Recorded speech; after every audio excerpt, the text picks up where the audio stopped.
Welcome to The Last Breakfast. Please enjoy the video. In this video, I will explain how to reset your Zepeto account. It's important to understand that Zepeto doesn't offer a direct reset button in the traditional sense. Instead, resetting your account involves a process of permanent deletion, followed by creating an entirely new one.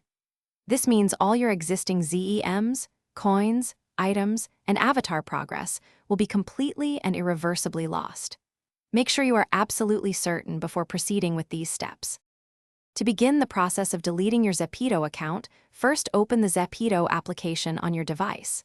Navigate to the Settings menu, which is usually represented by a gear icon. Within the settings, look for a section labeled Account or Personal Info. Inside this section, you should find an option to delete account. Carefully follow the on-screen prompts and confirm your decision.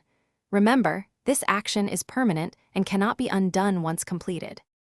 After initiating the account deletion, it's crucial to understand there's typically a waiting period before your data is permanently removed.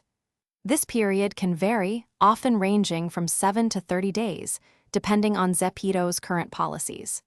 During this time, your account might appear inactive, but it's not fully purged from the system. You won't be able to immediately create a new account using the same credentials until this waiting period has fully elapsed and the deletion is complete.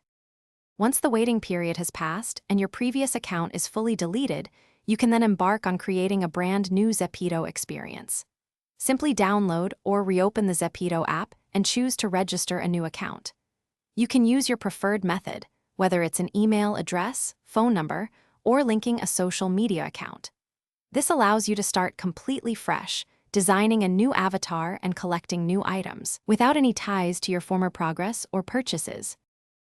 Thanks for watching. If this was helpful, leave a like and consider subscribing. See you next time.